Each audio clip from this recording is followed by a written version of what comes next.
Hello guys, क्या हाल चाल हैं तुम लोग के। तो मैं दोबारा से आ गया हूँ एक बढ़िया सा प्रीमियम नोट्स के साथ में। आज हम पढ़ेंगे, भाई बढ़ते हैं आगे अपने लेक्चर के साथ में। और सबसे पहला हमारा टॉपिक है कैंसर, जैसे कि मैंने बताया। तो पहले हम बताएंगे कि इसके बारे में ये होता क्या है, कैसा क्या सीन है इसका, फिर आगे बढ़ते हैं नोट्स बनाने के साथ में। ठीक है। तो कैंसर, देखो कैंसर क्या है। जब सेल डिवीज़न जो होता है अनकंट्रोलेबल हो जाता है तब कैंसर हो जाता है, कहने का मतलब ये है। ठीक है। तो इस कैंसर से मिलियंस ऑफ पीपल जो होते हैं अफेक्ट होते हैं। Millions of people in India. मैं ये लाइन क्यों लिख रहा हूँ, बिकॉज ये एनसीईआरटी में लिखी हुई है। ठीक है। रीज़न क्या है इसका, जो सेल डिवीज़न होता है ना, सेल डिवीज़न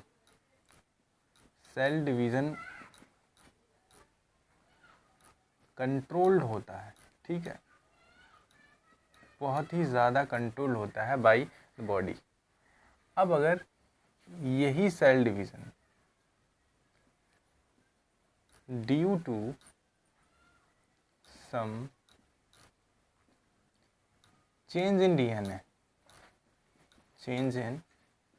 डीएनए, अगर किसी भी रीज़न की वजह से डीएनए में कोई चेंज हो जाता है और उस चेंज की वजह से सेल डिवीज़न अफेक्ट हो जाता है, तो क्या होता है, अगर चेंज हो गया डीएनए में चेंज होने की वजह से जो डिवीज़न ऑफ सेल होगा, डिवीज़न जो होगा वो कैसा हो जाएगा, अनकंट्रोलेबल।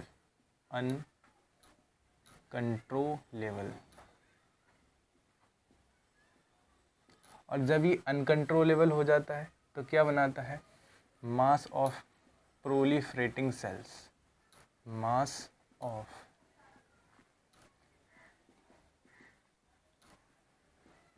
प्रोलिफरेटिंग सेल्स, और इसी मास को क्या बोल देते हैं, ट्यूमर। ठीक है, इसी मास को क्या बोल देते हैं, ट्यूमर। तो एक सीक्वेंस बाय समझते हैं। Millions of people in India में कैंसर की वजह से सफ़र करते हैं और इसका कोई इलाज नहीं है। रीज़न क्या है, क्योंकि जब हमें पता चलता है तो बहुत देर हो चुकी होती है। अर्ली पॉसिबल हैं, अगर हमें जल्दी पता चलता है ट्यूमर के बारे में तो ये पॉसिबल है, but at the late stage पर ये पॉसिबल नहीं है।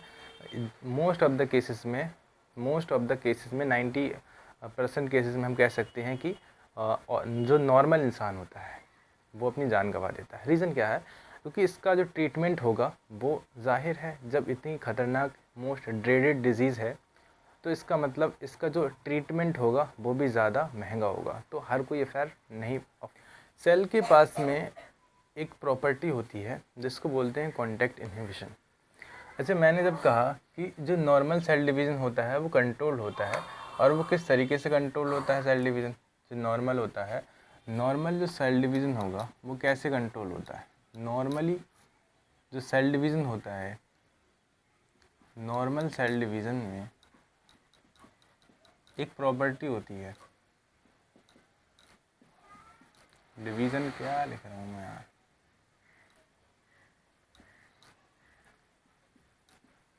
जिसको बोलते हैं अपन कॉन्टैक्ट इनहिबिशन। ये क्या होता है, व्हाट इज दिस। जब सेल्स ग्रोथ करती हैं, जैसे उनका ट्यूमर जो घाव है, कोई भी आपको चोट लग गया, अब वो घाव है उसको भरना है तो सेल्स ही भरेंगी भाई, और कुछ थोड़ी ना भरेगा। तो आसपास के सेल्स तब तक ग्रो करते हैं जब तक कि वो एक दूसरे को टच ना कर लें। जब टच कर लेंगे तो उन्हें पता चल जाएगा भाई सेल अब घाव भर चुका है, अब डिवीज़न रुकना है। तो इसी प्रॉपर्टी को कॉन्टैक्ट इन्हिबिशन कहते हैं। सेल में जब आपस में एक दूसरे के पास आ जाती हैं, ठीक है, इस तरीके से ये सेल इस तरीके से ग्रो कर रही थी। अब मान लो ये लास्ट वाली सेल बनेगी, ठीक है, इस तरीके से। अब ये आपस में कांटेक्ट में आ गई। अब ये वाली जब सेल कांटेक्ट में आएगी इन सब के, तो इसको पता चल जाएगा कांटेक्ट विद अदर सेल्स। अब इसको पता चल गया है कि भाई हम कांटेक्ट में आ गए हैं तो अब ग्रोथ नहीं होगी तो हम कह देंगे नो फर्दर ग्रोथ। इसी प्रॉपर्टी को बोल देते हैं कि कॉन्टैक्ट इनहिबिशन प्रॉपर्टी है।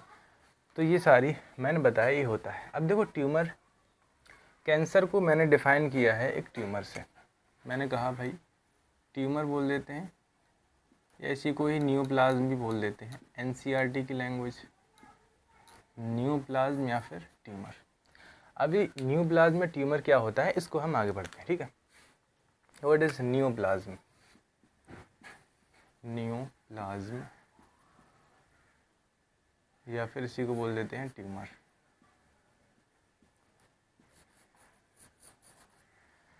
ये ट्यूमर हमने कहा था मास ऑफ प्रोलिफरेटिंग सेल्स होता है, ठीक है, और जो सेल्स का गुच्छा बन जाता है उसको हम क्या बोलते हैं? ट्यूमर। सिंपल सी बात। अब ये ट्यूमर जो होता है वो दो टाइप का हो सकता है। एक तो हो सकता है B9 ट्यूमर, B9 ट्यूमर। अब इसका मतलब क्या है? और एक दूसरा होता है मैलिग्नेंट।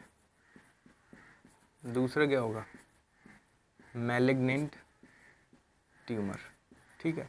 इन दोनों के बारे में हमको पढ़ना है और यहीं से कैंसर के स्टडी की स्टार्ट हो जाती है, ठीक है। ये अपना हो गया मैलिग्नेंट ट्यूमर। बिनाइन ट्यूमर की खास बात क्या है कि ये कन्फाइंड रहता है एक ही पोजीशन पर, कन्फाइंड टू ओरिजिनल लोकेशन। हमने ट्यूमर के बारे में तो पता कर लिया ना कि ट्यूमर क्या होता है? Mass of proliferating cells. अब ऐसा सेल का मास जो एक ही जगह पर रहता है उसको हम क्या बोलते हैं? Benign tumour. जब एक ही जगह पर रहता है तो इसकी खास बात ये है कि हमने जब ऑब्जर्व किया सेल्स को तो हमने देखा कि ये वाला जो ट्यूमर है ज़्यादा डैमेज नहीं करता है, लिटिल डैमेज करता है, लिटिल डैमेज, डेंजरस नहीं है, ठीक है। तो ये फैलता नहीं है, सिंपल सी बात है। एक जगह पर रहने का मतलब क्या है? ये फैलेगा नहीं, ठीक है।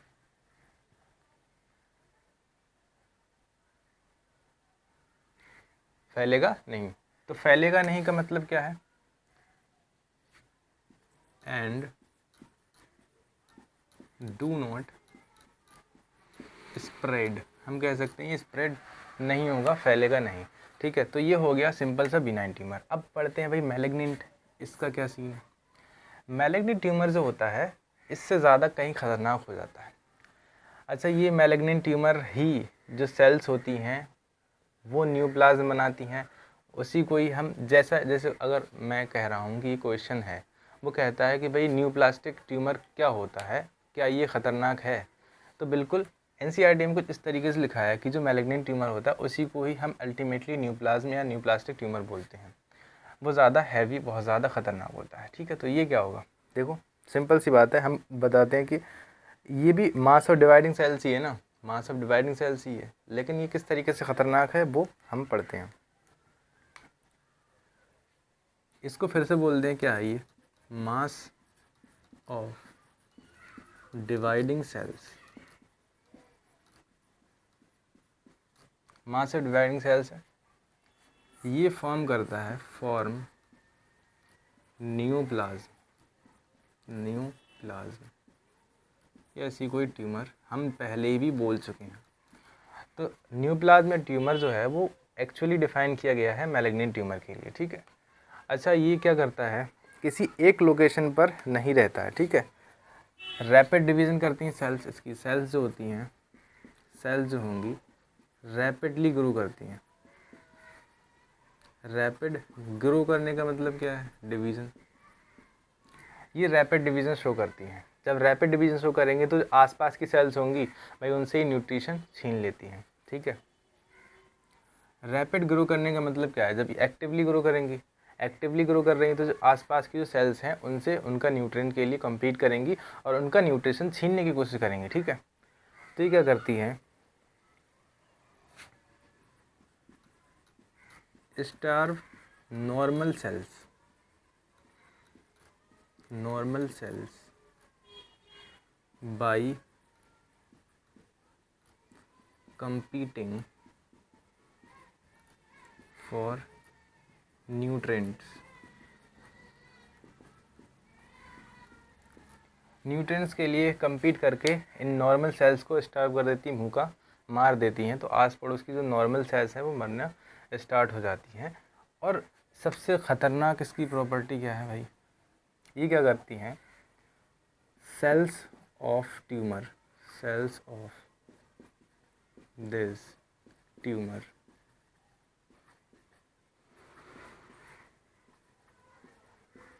सिलेज्ड off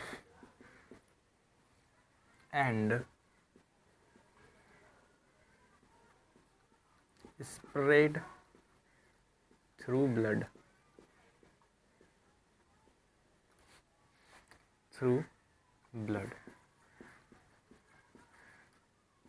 and form new tumor.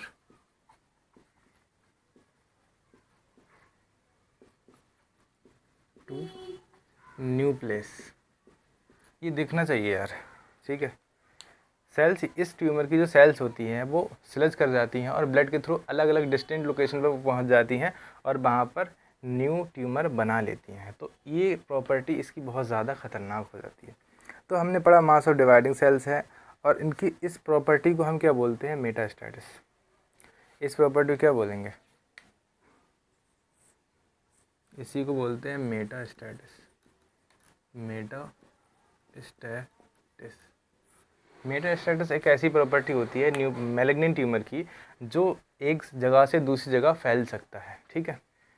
तो cells of this tumour slough off and spread through blood and from new tumour to the new place. जहाँ जहाँ भी ब्लड के थ्रू जाएगा वहाँ पर नया ट्यूमर बना लेते हैं। पढ़ते हैं डिटेक्शन और डायग्नोसिस।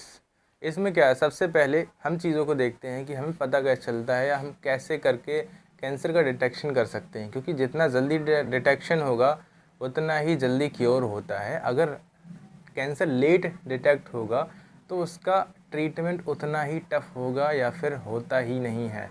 तभी लोग कैंसर का नाम सुनते ही एकदम से मतलब सोच लेते हैं कि अब ये पॉसिबल नहीं है, अब इंसान नहीं बच सकता। बट ये रियलिटी नहीं है, क्योंकि कैंसर एक बहुत बड़ी बीमारी है जिसका अभी तक ज़्यादा मेजर केसेस में इलाज नहीं हो पाया है।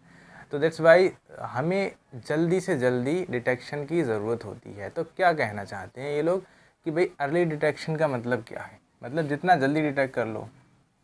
यानी कि अगर अर्ली डिटेक्शन करोगे, अर्ली डिटेक्शन अगर तुम कर रहे हो मालिक, तो ट्रीटमेंट पॉसिबल जल्दी है।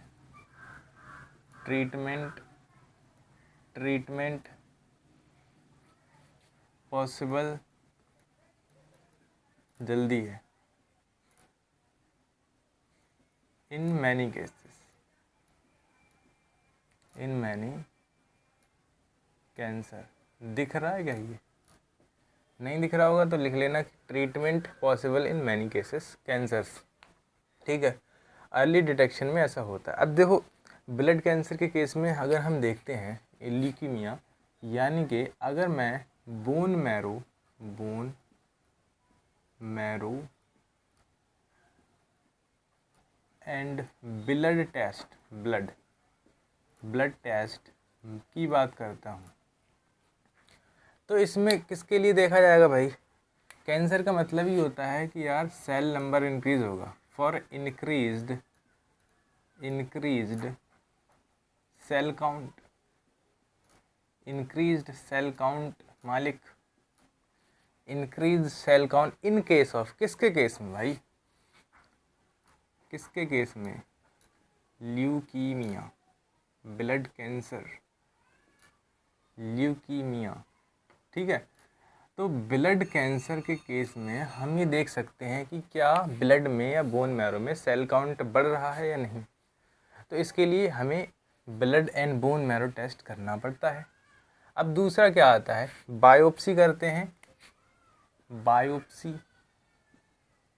बायोप्सी या फिर इसी को क्या बोलते हैं, हिस्टोपैथोलॉजिकल स्टडीज़, है ना, इसी में ही आती है हिस्टोपैथोलॉजिकल स्टडी। स्टडी बोल रहे हैं, हिस्टोपैथोलॉजी बोल सकते हैं, ठीक है, ये ज़्यादा बेस्ट है। इसमें क्या होगा, इसमें हम क्या करते हैं, जैसे हमें लग रहा है कि यार ये ऑर्गन ज़्यादा ग्रो कर रहा है, तो हम क्या करते हैं, उस ऑर्गन के या उस टिश्यू के, सस्पेक्टेड टिश्यू के, उसको जब हमें लग रहा है कि ये वाला टिश्यू कैंसर का सेंटर है या फिर इसमें कैंसर है, तो हम उसको सस्पेक्टेड बोलते हैं ना कि ये सस्पेक्टेड है। तो उस सस्पेक्टेड टिश्यू के पीस काटेंगे और उसके थिन सेगमेंट ले लेंगे, थिन स्लाइस काट लेंगे, फिर उसको माइक्रोस्कोप के अंदर ऑब्जर्व किया जाता है। तो इसी को हम हिस्टोपैथोलॉजिकल स्टडी बोलते हैं या फिर इसको बायोप्सी बोलते हैं। इसमें क्या करते हैं, सस्पेक्टेड टिश्यू का, सस्पेक्टेड जो टिश्यू होगा, पहले उसके थिन सेक्शंस काटेंगे, है ना, उसको थिन सेक्शन में काटोगे, थिन सेक्शन में काट लिया। अब भाई माइक्रोस्कोप में सेल्स को देखने के लिए स्टेन भी करना पड़ता है। स्टेन करने के बाद क्या करोगे, ऑब्जर्व करोगे या फिर histopathological study, histopathological study under microscope, है ना, माइक्रोस्कोप। अब ये स्टडी कौन करता है, पैथोलॉजिस्ट ही करेगा ना। तो इसको लॉजिकली तुम्हें समझना है। बुक में ऐसा लिखा हुआ है कि भाई सस्पेक्टेड टिश्यू के थिन सेक्शन काट के इसको स्टेन किया जाता है अंडर माइक्रोस्कोप, यानी हिस्टोपैथोलॉजिकल स्टडी की जाती है बाय अ पैथोलॉजिस्ट। भाई जो काम कर रहा है उसको पैथोलॉजिस्ट ही बोलेंगे। तो शॉर्ट नोट्स में इसको लिखने की ज़रूरत नहीं होती है। सीक्वेंस वाइज चलने के लिए मालिक हमको ये करना पड़ता है, ठीक है मालिक। बात करते हैं इमेजिन टेक्निक्स की। इमेजिन टेक्निक्स हमने क्यों कहा, देखो भाई, इमेजिन टेक्निक्स, इमेजिन टेक्निक्स, इसमें क्या क्या आएगा, सबसे पहले रेडियोग्राफी, रेडियोग्राफी। इससे पहले हमने कॉजेज ऑफ कैंसर्स में हमने देखा था कि जो एक्सरेज, गामा रेज वगैरह ये भी कैंसर का कॉज बन रही थी। लेकिन अब आप देखिए हम रेडियोग्राफी भी, यानी कि उन्हीं रेज का यूज़ करेंगे कैंसर को डिटेक्ट करने के लिए। तो ये बहुत इंपॉर्टेंट चीज़ होती है। तो जैसे कि मैंने बताया था कि भाई अगर आपको एमआरआई या फिर एक्सरे की ज़रूरत नहीं है तो उसको रिकमेंड नहीं किया जाता है, क्योंकि ये हार्मफुल हो सकते हैं, लीथल हो सकते हैं। इसलिए सिर्फ डिटेक्शन बहुत ज़्यादा इमरजेंसी है तभी हम इसका यूज़ करते हैं। रेडियोग्राफी में हम क्या करेंगे, एक्सरेज का यूज़ करते हैं, एक्सरे का यूज़ करेंगे जो कि इंटरनल ऑर्गन्स का इमेज बनाएगा। 3D इमेज नहीं, इसको यहीं पर रहने देना। एक्सरे का यूज़ करते हैं रेडियोग्राफी में, जिससे हम देखते हैं कि भाई क्या उस एरिया में जहाँ का एक्सरे किया गया है क्या चेंजेस आ रहे हैं क्या नहीं। और दूसरा क्या आ जाएगा, CT scan, computed tomography. CT scan में क्या करेंगे, इसमें हम करते हैं भाई एक्सरे का यूज़ किया जाता है और 3D इमेज बनाई जाती है, 3D image of internal organs, internals, ठीक है। तो हम देखते हैं क्या यार किसी भी ऑर्गन में कोई चेंज तो नहीं आया है, पहले कैसा था अब कैसा है, ठीक है। ये CT स्कैन हो गया, इसमें एक्सरे का यूज़ करेंगे, 3D इमेज बनाएंगे इंटरनल ऑर्गन्स की, ठीक है। और क्या आता है हमारे पास, नेक्स्ट है MRI, MRI, magnetic resonance imaging. इसमें high magnetic field, high magnetic field high होंगी मालिक। इसमें high magnetic field and non ionising radiations का यूज़ किया जाएगा मालिक। तो मालिक इसमें high magnetic field and non ionising radiation का यूज़ किया जाता है। और हम देखते हैं मालिक इसमें पैथोलॉजिकल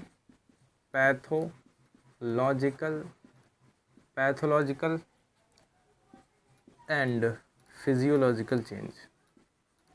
फिजियोलॉजिकल चेंज इन किस में देखेंगे भाई, इन लिविंग टिश्यू। उसमें हम पैथोलॉजिकल एंड फिजियोलॉजिकल चेंज को ऑब्जर्व करते हैं कि एक्चुअल में हो क्या रहा है, ठीक है। तो ये एमआरआई का काम करता है। हाई मैग्नेटिक फील्ड या हाई इंटेंसिटी की मैग्नेटिक फील्ड और नॉन आयोनाइजिंग रेडिएशंस का यूज़ किया जाता है to pathological and physiological change को ऑब्जर्व करने के लिए ना लिविंग टिश्यू। अब नेक्स्ट अपना आता है, इसमें आएगा दूसरा आएगा, इमेजिन हो गया, immunological methods. Immunological method simple सा है। इसमें क्या करते हैं, हम ब्लड में एंटीबॉडीज़ को डिटेक्ट करते हैं किसको, एंटीबॉडी अगेंस्ट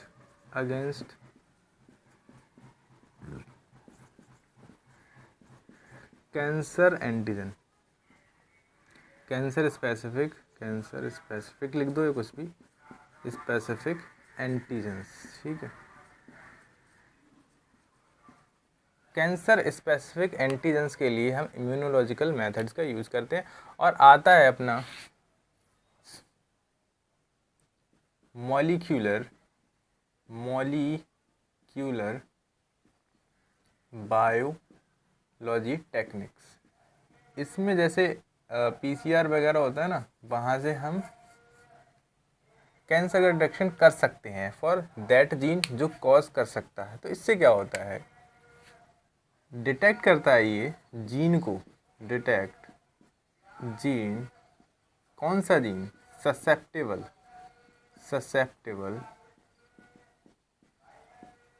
टू कैंसर। मतलब कैंसर के लिए जो ससेप्टेबल जीन हो सकता है पॉसिबल, कि भाई ये जीन प्रेजेंट होने के लिए जो इनहेरिट होता है ना, जीन्स क्या करते हैं, इनहेरिटिव होते हैं, तो वो जीन जिसके थ्रू कैंसर कॉज हो सकता है उसको डिटेक्ट करता है, detect inherited gene for susceptible to cancer, ठीक है। इससे क्या बेनिफिट होता है, हेल्प इन प्रिवेंशन में हेल्प होती है ऑफ कैंसर। तो फिर हम एडवाइस क्या दे सकते हैं भाई, जब हमको मालूम हो गया गाइस, हमको मालूम हो गया कि इस पेशेंट के अंदर एक ऐसा जीन है जो इनहेरिट कर रहा है जनरेशन टू जनरेशन, जिसके थ्रू कैंसर हो सकता है, तो हम उस जीन के लिए उस जीन को एक्सप्रेस होने से बचने के लिए एडवाइस देंगे। क्या देंगे, कहेंगे भाई एक्सपोज नहीं होना है टू सम कार्सिनोजेंस, है ना, अवॉइड सम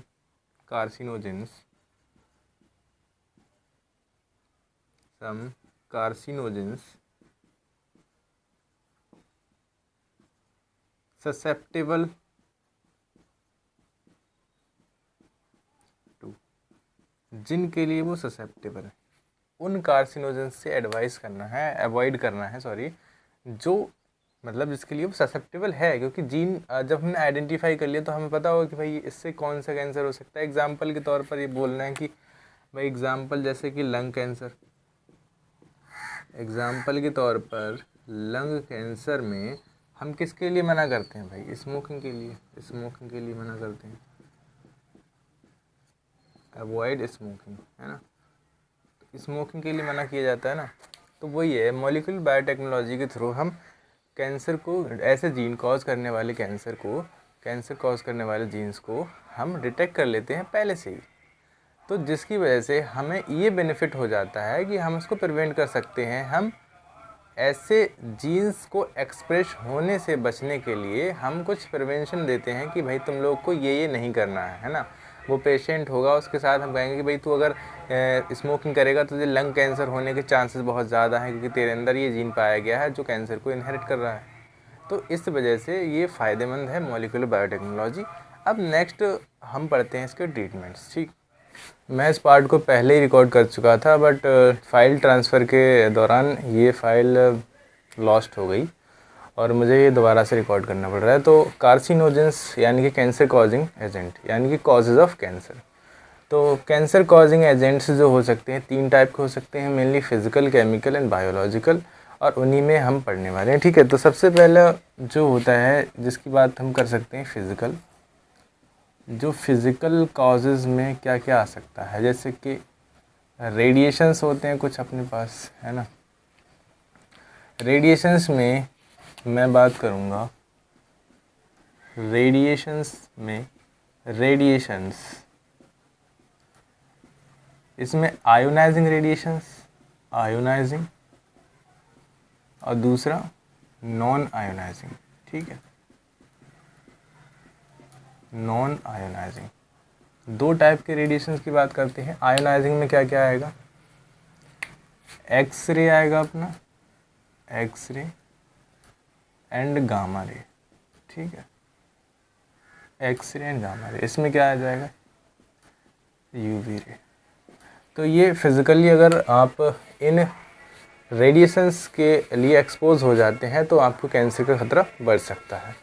अब दूसरा अपना है केमिकल, केमिकल कार्सिनोजेंस। मेनली हम बात करते हैं तंबाकू स्मोक।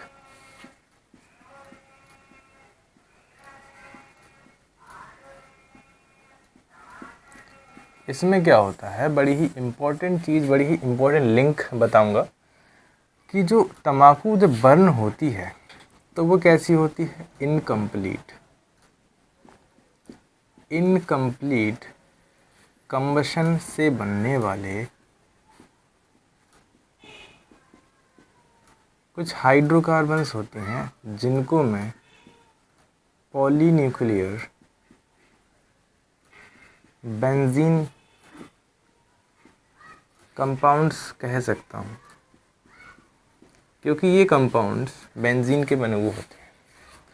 मतलब कि सिंपली बेंजीन रिंग्स होती हैं जो अलग अलग तरीके से अरेंज होती हैं। ठीक है, तो तंबाकू जो स्मोक होता है उसमें इनकम्प्लीट कंबशन होगा तो कोई कंपाउंड बनेगा, जैसे इसका एग्जांपल्स, और ये कंपाउंड्स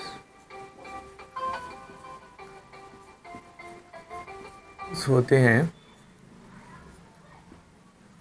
इस तरीके से, कुछ लगे हुए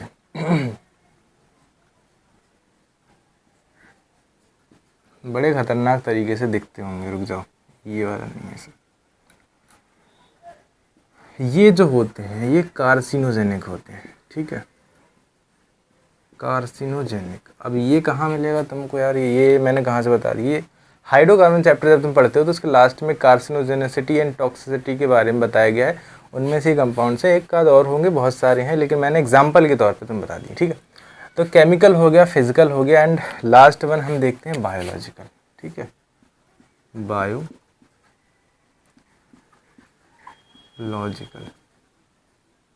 तो बायोलॉजिकल में क्या आएगा, जाहिर सी बात है, हम जब बायोलॉजी की बात करते हैं तो लिविंग ऑर्गेनिज्म की बात करते हैं। तो बायोलॉजिकल में वायरल ऑन्कोजीन्स होते हैं, कुछ viral oncogene.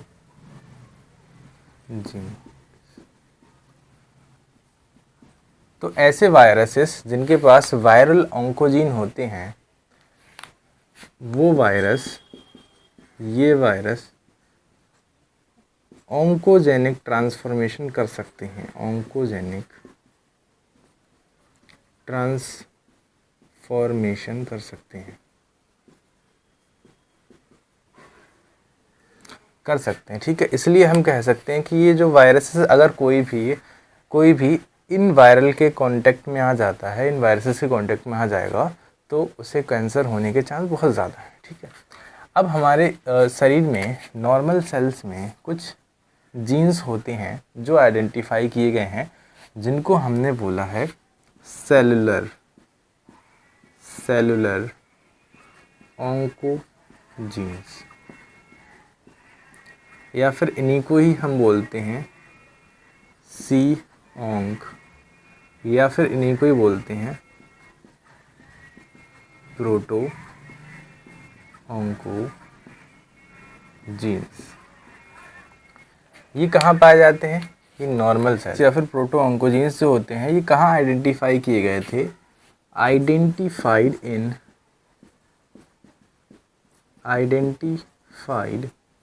In normal sales.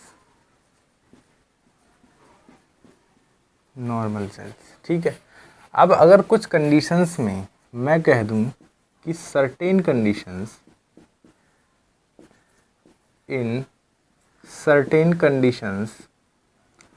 ये जीन्स जो होते हैं ये कह देते हैं कि एक्टिव हो गए। ठीक है। तो ये क्या कर सकते हैं? नियोप्लास्टिक ट्रांसफॉर्मेशन कर सकते हैं, यानी कि कैंसर कॉज कर सकते हैं। तो ये हो गए अपने सारे कॉजेज जिसकी वजह से कैंसर पॉसिबल है। ठीक है। तो ये आप नोट्स बनाइए बढ़िया से और नेक्स्ट सेशन में मतलब नेक्स्ट टॉपिक पे मूव करते हैं।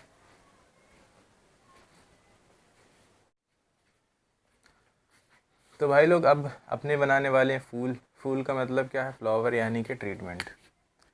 तो ट्रीटमेंट देख लो।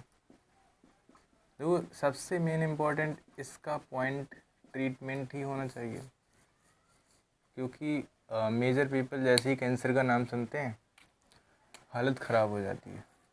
तो जब हम कैंसर का नाम सुनते हैं तो डॉक्टर जो अप्रोच यूज़ करते हैं कॉमन, वो क्या क्या हो सकती हैं? देखो कॉमन अप्रोच में सबसे पहला रेडिएशन थेरेपी। ठीक है। एक तो ये हो गया। दूसरा क्या होता है? सर्जरी। और तीसरा इम्यूनोथेरेपी, है ना?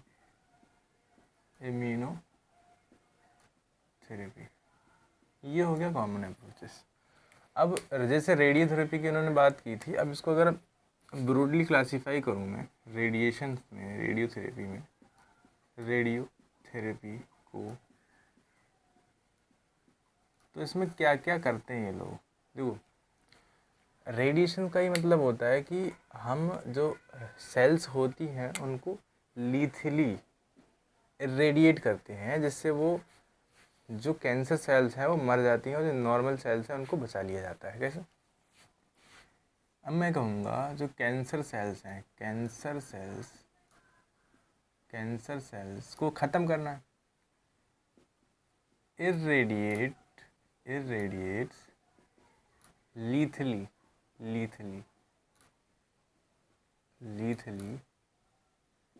taking care of normal surrounding tissues, है ना? Normal surrounding tissue. ठीक। तो ये हो गया रेडिएशन थेरेपी। रेडियोथेरेपी में जो कैंसर सेल्स होती हैं उनको इरेडिएट किया जाता है लीथली, जिसके और जो सराउंडिंग टिश्यूज़ होते हैं उनको मतलब टच नहीं किया जाता, ताकि वो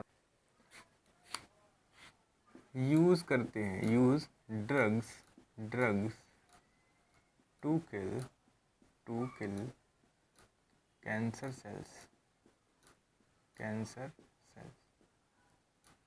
अब कुछ स्पेसिफिक ड्रग्स होते हैं पार्टिकुलर ट्यूमर्स के लिए, है ना? Some specific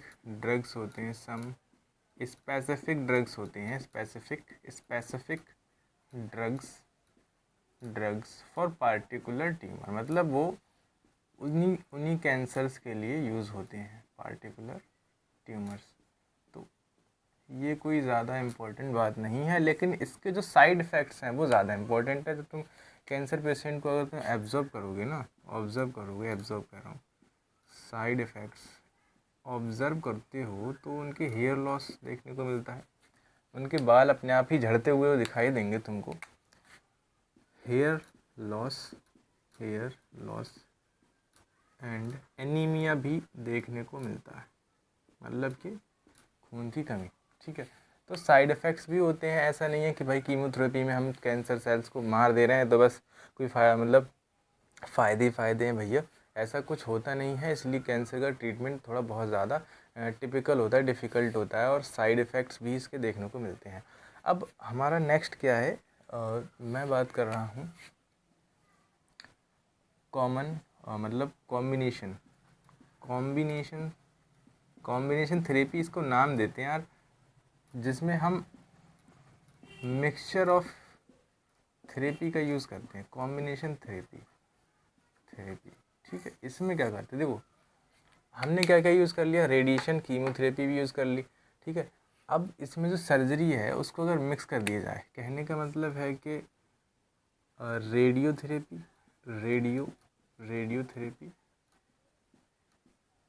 radiotherapy plus chemotherapy के बिना मुझे नहीं लगता कि कोई काम होगा, क्योंकि घर वाले भी कहेंगे यार तुम कुछ दवाइयाँ नहीं दे रहे हो, समझ में आ रहा नहीं। और सर्जरी मतलब हम उस पर्टिकुलर ट्यूमर को निकालने की कोशिश करते हैं, रेडिएशन करेंगे, फिर कीमो ड्रग्स देंगे, फिर उसको निकालने की कोशिश करते हैं। अब लास्ट में आता है अपना इम्यूनोथेरेपी। अच्छा, ये क्या है इम्यूनोथेरेपी? इसमें क्या करते हैं, हम इम्यून सिस्टम को एक्टिवेट करते हैं। कैंसर सेल्स जो होती हैं वो अवॉइड कर जाती हैं इम्यून सिस्टम को, मतलब वो उनके पास चालाकी होती है कि वो ग्रो तो कर रही बहुत ज़्यादा, लेकिन जो इम्यून सिस्टम होता है बॉडी का वो उसे डिटेक्ट नहीं कर पाता है।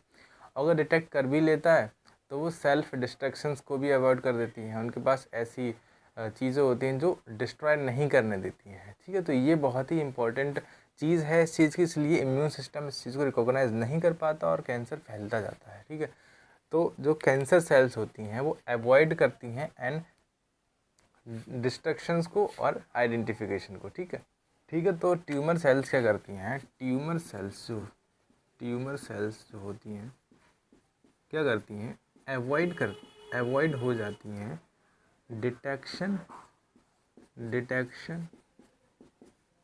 And destruction bye immune system. समझ रहे हो ना? इसी वजह से ये पूरे शरीर में ग्रो करने में कोई दिक्कत नहीं आती इन लोग को। तो इसके लिए हम क्या देते हैं, इनको हम देते हैं बायोलॉजिकल मॉडिफायर्स। ठीक है, बायोलॉजिकल मॉडिफायर्स इम्यून सिस्टम में दिए जाते हैं। और ये बायोलॉजिकल मॉडिफायर्स क्या करते हैं, जिसको मैं बायोलॉजिकल रिस्पॉन्स मॉडिफायर्स ही बोल रहा हूँ, ये क्या करते हैं कि शरीर के इम्यून सिस्टम को एक्टिवेट कर देंगे। क्या कर देंगे, बायोलॉजिकल रिस्पॉन्स मॉडिफायर्स, रिस्पॉन्स लिख दूँ यहाँ पर, रिस्पॉन्स मॉडिफायर्स को मॉडिफाई करने का काम करते हैं। ये क्या करेंगे, एक्टिवेट कर देंगे इम्यून सिस्टम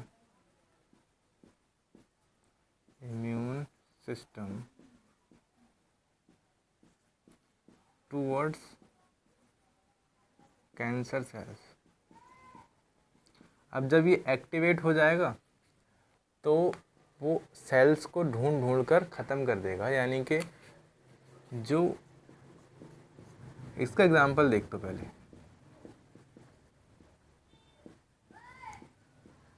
अल्फा इंटरफेरॉन्स कहते हैं ना कि अल्फा इंटरफेरॉन दिया जाता है जो कि बॉडी की सेल जो इम्यून सिस्टम होता है उसको एक्टिवेट कर देगा, जिससे ये जो कैंसर सेल्स होती है इनको ढूंढ कर मारता है। इसलिए हम इसको बायोलॉजिकल रिस्पॉन्स मॉडिफायर्स दिए जाते हैं इम्यूनोथेरेपी में, जिसके थ्रू हम इम्यून सिस्टम को एक्टिवेट कर देते हैं और इम्यून सिस्टम ही खुद से सेल्स को किल करने लगता है। ठीक है, फिर ये क्या करेगा, activate immune system and destroy करने लगता है, destroy cancer cells. Cancer cell को ये डिस्ट्रॉय करने लगता है तो ये हमारे बन गए हैं प्रॉपर नोट्स। आई थिंक मैं उम्मीद कर रहा हूँ कि आप लोग को ये पसंद आए होंगे।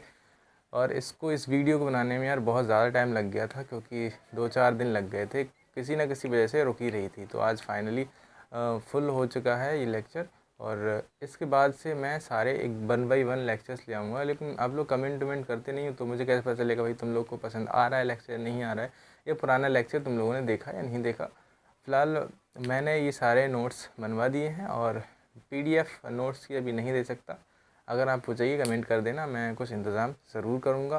फ़िलहाल अगले वीडियो के लिए आप सब्सक्राइब कर सकते हैं अगर यहाँ तक मौजूद हैं तो। तब तक के लिए मिलते हैं फिर नेक्स्ट टॉपिक के साथ, जो